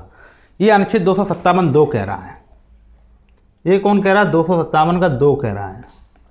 257 के 2 के तहत क्या है? केंद्र को यह शक्ति है कि वह राज्यों को रेलवे संपत्ति, रेलवे सुरक्षा और संबंधित प्रतिष्ठानों के लिए दिशा निर्देश दे सकता है। देखो, 257 के 2 के तहत क्या संपत्ति है? केंद्र को यह शक्ति है कि राज्यों को रेलवे की संपत्ति, रेलवे की सुरक्षा, संबंधित प्रतिष्ठानों के लिए दिशा निर्देश दे सकता है। ऐसे समझो, रेलवे सुरक्षा बल अधिनियम है 1957 का, तो इसे हम कहेंगे RPF एक्ट 1957। ठीक है, इसके अंतर्गत केंद्र क्या करता है? राज्यों को निर्देश देता है कि रेलवे स्टेशनों की सुरक्षा में राज्य पुलिस सहयोग करे। आपने GRP सुना होगा, GRP पुलिस होती है। GRP पुलिस को देखो तो अनुच्छेद 257(2) को दिमाग में तुरंत लाओ कि रेलवे स्टेशन की सुरक्षा में राज्य पुलिस सहयोग करे। अब 2002 में जो गुजरात में दंगे हुए थे ना, गुजरात के दंगे 2002 में हुए थे। 2002 में गुजरात दंगों के दौरान केंद्र ने रेलवे संपत्तियों को क्षति से बचाने हेतु विशेष सुरक्षा बल भी तैनात करने का निर्देश दिया। 2002 में जब गुजरात के दंगे हुए तो केंद्र सरकार, अटल बिहारी वाजपेयी की सरकार ने गुजरात की मोदी सरकार को कहा कि गुजरात के दंगों के दौरान जो रेलवे संपत्तियां हैं इन्हें क्षति नहीं होना चाहिए, इसके लिए आप विशेष सुरक्षा बल की तैनाती करो। ठीक है, अब आते हैं नंबर 3 में। प्राथमिक शिक्षा के स्तर पर राज्य से संबंधित भाषाई अल्पसंख्यक समूह के बच्चों के लिए मातृभाषा सीखने की व्यवस्था करेगा। मतलब राज्य से अपेक्षा की जाती है कि वह प्राथमिक शिक्षा के स्तर पर भाषाई अल्पसंख्यक समूह के बच्चों के लिए मातृभाषा सीखने की व्यवस्था करें। अब एक बात आती है कि प्राथमिक शिक्षा के स्तर पर राज्य से संबंधित भाषाई अल्पसंख्यक समूह के बच्चों के लिए मातृभाषा सीखने की व्यवस्था करें। ठीक है, ये इसके लिए अनुच्छेद कौन सा जिम्मेदार होगा? तो आप देखो अनुच्छेद 343 से 351 तक भाग 17 में भाषा से संबंधित बात की गई, तो इसका अनुच्छेद होगा इसमें 350 का ए। 350 का ए 350 का ए कहेगा कि केंद्र सरकार राज्य को निर्देश दे सकती है कि प्राथमिक शिक्षा के स्तर पर, कौन निर्देश देगा? दिल्ली की केंद्र सरकार, मोदी जी नीतीश कुमार को निर्देश देंगे कि प्राथमिक शिक्षा के स्तर पर भाषाई अल्पसंख्यक बच्चों के लिए मातृभाषा में शिक्षा की व्यवस्था करें। ऐसे बच्चों जो भाषाई रूप से अल्पसंख्यक हो, तो मोदी जी नीतीश सरकार को नहीं देंगे, ऐसा निर्देश दे सकते हैं जहाँ भाषाई अल्पसंख्यक लोग पाए जाते हों। ठीक है, अब उदाहरण के तौर पे करो तो रियल में हम बताएं तो कहाँ कहाँ भाषाई अल्पसंख्यक पाए जाते हैं, तो तमिलनाडु और कर्नाटक में केंद्र ने 1960 के नेहरू जी के टाइम की बात बता रहे हैं, तमिलनाडु और कर्नाटक में केंद्र ने 1960 में निर्देश दिया था कि उर्दू भाषी छात्रों के लिए मातृभाषा शिक्षा की व्यवस्था की जाए। और राष्ट्रीय शिक्षा नीति जो तुम्हारी NEP 2020 की जो NEP है, इन NEP 2020 वाली जो है नेशनल एजुकेशन पॉलिसी, यह संवैधानिक निर्देश देती है 350A के आधार पर सुदृढ़ किया गया है। मतलब इससे अभी नई वाली हमारी राष्ट्रीय एजुकेशन नीति आती है जो मोदी जी की, पहले हम नेहरू जी की बात कर रहे हैं, अब हम मोदी जी की बात कर रहे हैं। मोदी जी के टाइम पे भी 350A का ये संवैधानिक निर्देश का उपबंध रखा गया है नेशनल एजुकेशन पॉलिसी के टाइम पे। ठीक, एक तो ये हो गया। अब 4 नंबर में हम आते हैं, राज्य में अनुसूचित जनजातियों के कल्याण के लिए विशेष योजनाएं बनाए और उनका क्रियान्वयन करें। कौन? राज्य। ठीक है, ये लिखा है, तो इसे हम कैसे समझेंगे? राज्य कौन कौन सी योजनाएं बना रहा है, क्या क्रियान्वयन कर रहा है? देखो आप देखना अनुच्छेद 339 का 2, 339 का 2 आप देख लो। तो 339 का 2 क्या कह रहा है? राष्ट्रपति को यह अधिकार है कि वह अनुसूचित जनजातियों के प्रशासन और कल्याण हेतु राज्य सरकार को दिशा निर्देश दे। आप ऐसा करना, आप भाग 16 उठा लेना, भाग 16 में कुछ वर्गों के संबंध में विशेष उपबंध 330 से 342 तक आते हैं भाग 16। उसी में 330 से 342 में एक 339 का 2 है। 339 का 2 कह रहा है कि राष्ट्रपति को यह अधिकार है कि वो अनुसूचित जनजातियों के प्रशासन और कल्याण हेतु राज्य सरकार को दिशा निर्देश दें। क्या राष्ट्रपति ने ऐसे कभी निर्देश दिए हैं? तो मैं यहाँ लिख देता हूँ ऊपर में, 339(2) के ऊपर में यहाँ लिख देता हूँ, राष्ट्रपति के ऐसे कोई दिशा निर्देश कभी राष्ट्रपति ने दिए हों। तो 1972 में त्रिपुरा और नागालैंड में केंद्र ने जनजातीय विकास एजेंसियों, ट्राइबल डेवलपमेंट एजेंसी की स्थापना हेतु ऐसे निर्देश दिए थे। ऐसे ही 2019 ने क्या किया? 2019 में जो छत्तीसगढ़ की बात करें, हम झारखंड की बात करें, जो जनजातीय वाले राज्य हैं, वहाँ पेशा एक्ट और FRA एक्ट के प्रभावी कार्यान्वयन हेतु केंद्र सरकार ने ऐसे दिशा निर्देश जारी किए थे। तो आपको पेशा एक्ट के बारे में भी पता होना चाहिए। पेशा एक्ट, पेशा और FRA एक्ट। ठीक है, और इसके अलावा हम जैसे आप बात करते हैं यहाँ की, इन मामलों में अनुच्छेद 365 के अंतर्गत केंद्र के निर्देश भी राज्यों पर लागू होते हैं। 365 क्या है? 365 मतलब होता है केंद्र को निर्देश देता है। अभी केंद्र को निर्देश दे रहा है और राज्य उसकी अवहेलना कर दे रहा है। जैसे बाबरी मस्जिद का ढांचा जब गिरा था तो केंद्र के निर्देशों का पालन उस समय की कल्याण सिंह की सरकार थी ना यूपी में, उनने पालन नहीं किया था कल्याण सिंह की सरकार ने, तो कल्याण सिंह की सरकार गिर गई थी। बाद में वहाँ राष्ट्रपति शासन लगा दिया गया था। ठीक है, बाबरी मस्जिद ढांचा कब गिरा था? 1992 में। ये हम जो लोग यहाँ पढ़ रहे हैं ना, ये संघीय ढांचे से रिलेटेड पढ़ रहे हैं। ये कार्यों का जो पारस्परिक प्रतिनिधित्व है ना, ये वाला, ये समझ लेना संघीय ढांचा अर्थात कोऑपरेटिव संघीय सहयोग, कोऑपरेटिव फेडरलिज्म के व्यापारिक रूप से यही उपयोग किया गया है इसका। इसे कैसे समझेंगे हम लोग? ऐसे समझेंगे, केंद्र और राज्यों के मध्य विधायी शक्तियों का विभाजन कठोर है। कैसा है? विधायी शक्तियों का विभाजन कठोर है। तो इसे समझते हैं कैसे है विधायी शक्तियों का विभाजन कठोर। अनुच्छेद 245 और 246 एवं 7वीं अनुसूची, जो केंद्र सूची है, राज्य सूची है और संवर्ती सूची है। ठीक है, कौन कौन सी सूची है? 3 सूची हैं, 245, 246 और 247। 245, 246 और 7वीं अनुसूची में केंद्र सूची, राज्य सूची और संवर्ती सूची का वर्णन है। मतलब संविधान ने विधायी शक्तियों का बंटवारा स्पष्ट रूप से 3 सूचियों में किया है। पुलिस राज्य सूची का विषय है, रक्षा संघ सूची का, दोनों का आपसी हस्तांतरण संभव नहीं है। ठीक है, इनका आपसी हस्तांतरण संभव नहीं होता। पुलिस का जो राज्य सूची के विषय है वो राज्य में रहेंगे, संघ सूची का विषय संघ सूची में रहेंगे, संवर्ती सूची दोनों में है। मतलब इसका मतलब ये विभाजन कैसा है? कठोर है विभाजन है। कौन कौन से अनुच्छेद से? 245, 246, 7वीं अनुसूची, ठीक है, 7th शेड्यूल की बात कर रहे हैं, ठीक। अब चलते हैं आगे। इस तरह केंद्र अपनी विधायी शक्ति राज्य को नहीं दे सकता। इसका मतलब क्या हुआ कि अनुच्छेद 246 का एक है, उसमें संसद के पास संघ सूची पर विशेष अधिकार है, लेकिन केंद्र अपनी विधायी शक्ति के रूप में पावर ट्रांसफ़र नहीं कर सकता। मतलब मैं ये कहना चाह रहा हूँ कि अनुच्छेद 246 का जो एक है, किसका, जो इसमें जो कर रहा हूँ ना, इसमें 246 का जो एक है ना अनुच्छेद, ये पता क्या कह रहा है? ये कह रहा है संसद के पास संघ सूची पर विशेष अधिकार है।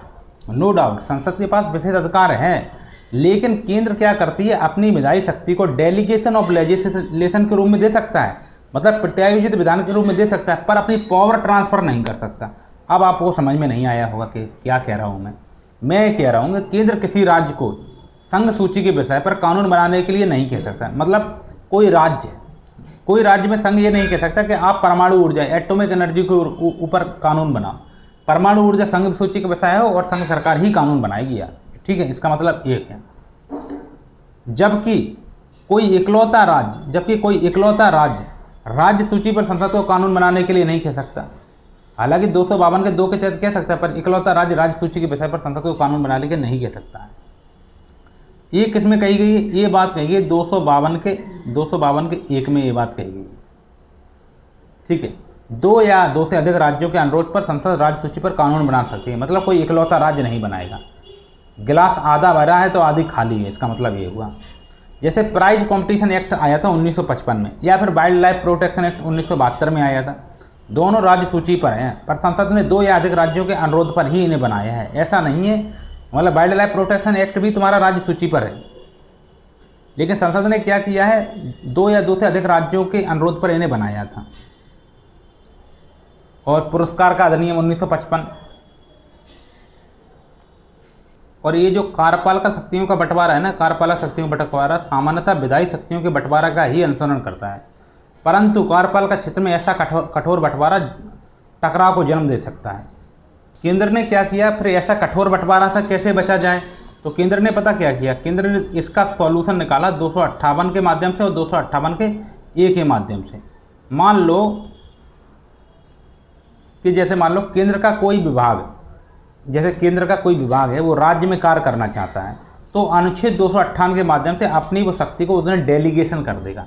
तो डेलीगेशन चीज़ अलग होता है और शक्ति का हस्तांतरण ही बात अलग हो जाता है। परमाणु पे आप परमाणु पे कोई कानून नहीं बना सकते, लेकिन परमाणु से संबंधित कानून को वहाँ लागू करा सकते हो। इस तरीके से डेलीगेशन है 258 के माध्यम से, और ये राष्ट्रपति के आदेश से होता है, ठीक है। एक तो ये हो गया। 258 के 1 माध्यम से वो राज्य की सरकार करा सकती है, ठीक है। संविधान ने कठोरता एवं विविधता को हटाने के लिए एक कार्यकारी अंतर सरकारी प्रतिनिधि मंडल बनाया। किसने? संविधान ने। और क्यों बनाया ये प्रतिनिधि मंडल? ताकि कठोरता कम हो सके, ठीक है। जैसे पासपोर्ट का सत्यापन ये लोग करते हैं, म्यूचुअल डेलीगेशन है, जनगणना का कार्य है, आयकर में सहयोग है, कोई चुनाव के काम में सहयोग है, तो ये लोग करते हैं इसी के माध्यम से, ठीक है। इसी तरह राष्ट्रपति राज्य सरकार की सहमति पर केंद्र के किसी कार्यकारी कार्य को उसे सौंप सकता है, ठीक है। इसी तरह एक राज्य का राज्यपाल केंद्र की सहमति पर उसके कार्य को राज्य में कराता है। आपसी समझौते का यह मामला कैसा है? सशर्त हो सकता है, बिना शर्त हो सकता है। मतलब यही है कि संविधान ने केंद्र को कार्यकारी कार्यों को राज्य द्वारा निष्पादित करने के संबंध में यह प्रावधान करता है कि केंद्र राज्यों की बिना सहमति की परिस्थितिवश ऐसा कर सकते हैं, किंतु ऐसी स्थिति में यह कार्य संसद द्वारा किया जाएगा, ना कि राष्ट्रपति द्वारा। मतलब इस प्रकार संघीय सूची के विषय पर संसद द्वारा बनाए गए कानून केंद्र के संबंध में शक्तियों का आवंटन एवं करारोपण का अधिकार राज्य को उसकी सहमति के बिना दे सकता है, यद्यपि यही कार्य राज्य द्वारा नहीं किया जा सकता है। उक्त व्याख्या से स्पष्ट है कि केंद्र एवं राज्यों के मध्य पारस्परिक सहयोग या तो आपसी सहमति से होगा या विधान के द्वारा स्थापित किया जाएगा। मतलब 258A के तहत राज्य केंद्र को तभी कार्य सौंप सकता है जब केंद्र सहमति दे, और जबकि केंद्र संसद के माध्यम से बिना सहमति के भी दे सकता है। ये किसका उदाहरण है? ये उदाहरण जो होगा वो असिमेट्रिकल फेडरलिज्म का है। वैसे हम लोग कोऑपरेटिव फेडरलिज्म की बात कर रहे हैं, लेकिन ये जो 258 के में ये बात जो कही गई है ना, ये असिमेट्रिकल फेडरलिज्म का है। जब कभी आपको अपने भारत के फेडरलिज्म की आलोचना करनी हो तो इस अनुच्छेद का उपयोग कर सकते हैं हम 258 के ए का। कहना कि ये एक तरफा है, जबकि 258 के तहत दो तरफा बात की गई है। राज्यों की शक्तियाँ बहुत सीमित हैं। ठीक है, अब आते हैं केंद्र और राज्यों के बीच सहयोग की बात करते हैं। जैसे मान लो केंद्र राज्यों के बीच सहयोग है, तो ये जो सहयोग कैसे होगा। संविधान में केंद्र और राज्य के बीच सहयोग एवं समन्वय के निम्नलिखित उपबंध, ये 4 उपबंध बताए गए हैं संविधान में। तो पहला उपबंध जो है वो क्या कह रहा है, संसद किसी अंतर्राज्यीय नदी घाटी के पानी के प्रयोग, वितरण और नियंत्रण के संबंध में विवाद या शिकायत पर नया निर्णय दे सकता है।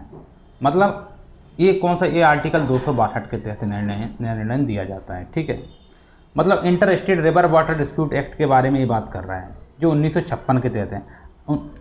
ये कौन सा डिस्प्यूट एक्ट है आपको बता देते हैं, inter state river water dispute act 1956।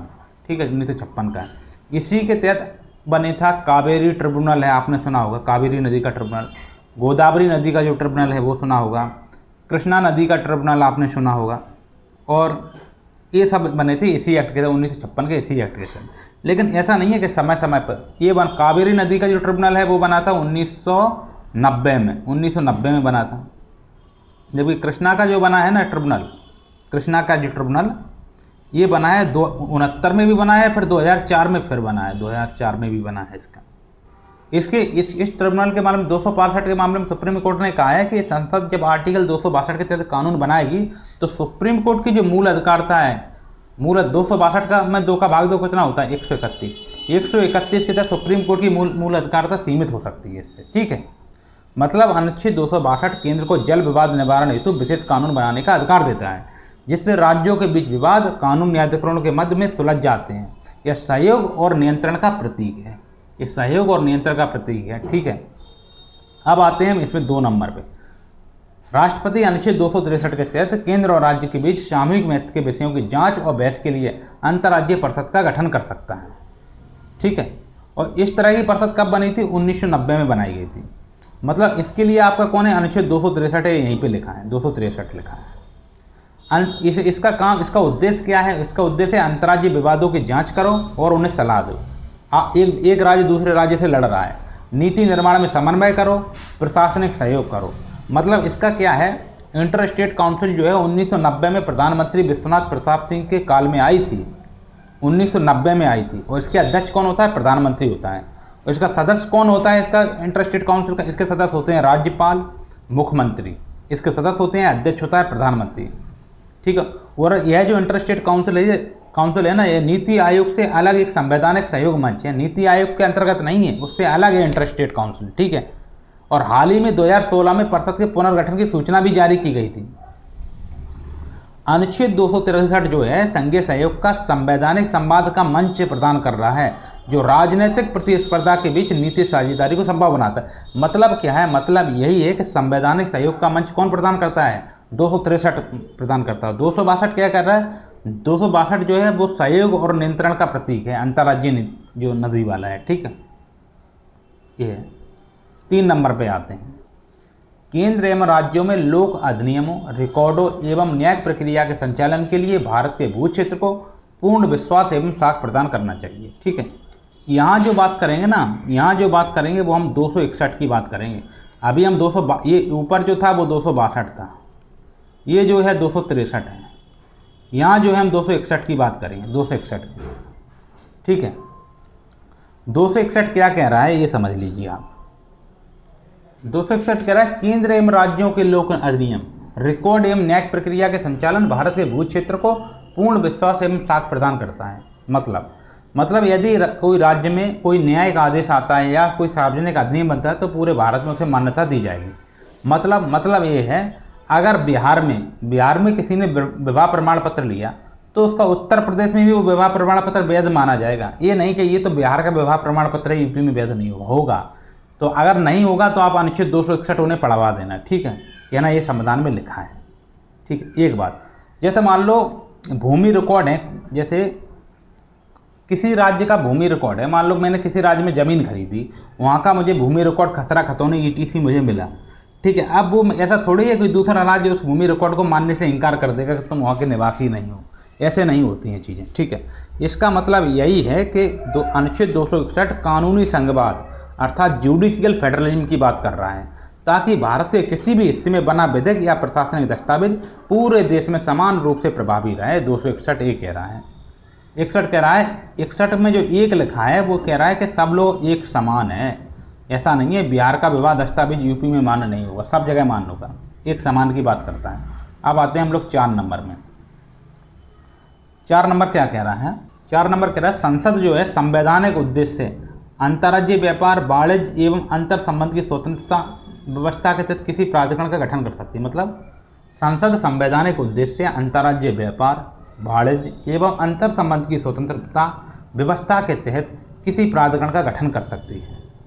और ये किस आर्टिकल के तहत संसद को ये पावर है वो किसी प्राधिकरण का गठन कर रही हो? तो 307 के तहत होगा, क्योंकि जब व्यापार वाणिज्य समागम की स्वतंत्रता भाग 13 में है अनुच्छेद 301 से 307, तो 307 में क्या लिखा है? 307 में लिखा है अनुच्छेद 307 अंतर्राज्यीय व्यापार और वाणिज्य की स्वतंत्रता को लागू करने हेतु निगरानी संस्था स्थापित करने की अनुमति देता है। मतलब व्यापार और वाणिज्य की स्वतंत्रता बनी होगी, ये 301 कह रहा है, लेकिन ऐसी स्वतंत्रता कैसे होगी? उस पर निगरानी रखने के लिए कोई ना कुछ तो होना चाहिए। तो 307 ऐसी निगरानी संस्था अर्थात ऐसे प्राधिकरण की स्थापना की बात करता है। अब जैसे इसका एक उदाहरण हम लोग ले लें कि वास्तविक उदाहरण में देखें तो यद्यपि अब तक क्या है, संसद ने कोई स्थायी रूप से अनुच्छेद 307 के तहत अथॉरिटी तो नहीं बनाई है, 307 तक कोई अथॉरिटी तो नहीं बनाई है संसद ने ऐसी अब तक, परंतु जो जीएसटी काउंसिल है, जीएसटी काउंसिल जो है 279 के ए में, जीएसटी काउंसिल की बात कर रहे हैं 279 के ए में, व्यावहारिक रूप से जीएसटी काउंसिल 307 के प्राधिकरण की भूमिका का ही निर्वहन कर रहा है। तो इसके अलावा जीएसटी काउंसिल के अलावा हम कहें तो जोनल काउंसिल है, नीति आयोग है, कोई ना कोई गवर्निंग काउंसिल है, फाइनेंस कमीशन है, वित्त आयोग है आपका, नीति आयोग है, गवर्निंग काउंसिल है, वे भी क्या कर रहे हैं? इसी 307 को एक तरह से क्रियान्वित कर रहे हैं। अनुच्छेद 307 व्यापारिक संघवाद का संवैधानिक उपकरण है। ये 307 व्यापारिक संघवाद की बात कर रहा है, ठीक है। व्यापारिक संघवाद से क्या होगा? हमारे यहाँ आर्थिक एकता होगी, मुक्त व्यापार होगा, इकोनॉमिक इंटीग्रेशन होगा। यह अनुच्छेद 301 और 304 के क्रियान्वयन को एक तरीके से संस्था 301 और 304 हमने कल भी पढ़ाए थे आपको, इनके क्रियान्वयन को एक संस्थागत रूप दे रहा है अनुच्छेद 307, ठीक है। अब मैं क्या करता हूँ, मैं आपको पूरा रिवीजन करा देता हूँ। देखो ये जो 1 नंबर है अंतर्राज्यीय नदी वाला जो है, अंतर्राज्यीय नदी वाला, ये क्या कर रहा है? ये जल विवाद में सहयोग की बात कर रहा है, जल विवाद में। इसका अनुच्छेद 262 है और ये कह रहा है अंतर्राज्यीय नदियों का शांतिपूर्ण जल वितरण की ये बात करता है 262, ठीक है। ये कावेरी नदी, गोदावरी नदी, कृष्णा नदी की जो टर्मिनल है इसी से बने हैं, ठीक है। उनका एक अलग से एक्ट है 1956 वाला। दूसरा ये जो है ना 263 नीति समन्वय और सहयोग की बात कर रहा है अंतर्राज्यीय इंटर स्टेट काउंसिल के माध्यम से। 263 जो है ये कह रहा है नीति संवाद और विवाद निवारण होगा और अंतर्राज्यीय परिषद के माध्यम से होगा। इंटर स्टेट काउंसिल 1990 के माध्यम से नीति का संवाद होगा और विवादों के निवारण का काम होगा। और ये जो है ना ये 261 की बात कर रहा है, अर्थात पूरे देश में एक कोई भी कानून होगा एक समान होगा, अर्थात विधिक और प्रशासनिक सहयोग की बात ये कर रहा है 261 की।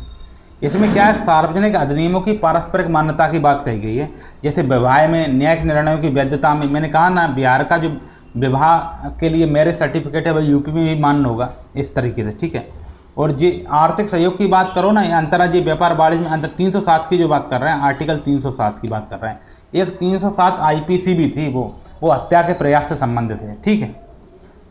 अब तो खैर बीएनएस भारतीय न्याय संहिता लागू हो गई। अंतर्राज्यीय व्यापार और वाणिज्य की स्वतंत्रता की बात कर रहा है 307। इसके तहत जीएसटी काउंसिल, जोनल काउंसिल और नीति आयोग इसी की भावना के अनुरूप हैं, अर्थात व्यापारिक संघवाद के अनुरूप हैं, ठीक है। अभी क्या है थोड़ा ज़्यादा डिस्टर्बेंस हो रहा है, इधर उधर की आवाज़ें ज़्यादा आ रही, तो अपन बाद में वीडियो कंटिन्यू करेंगे।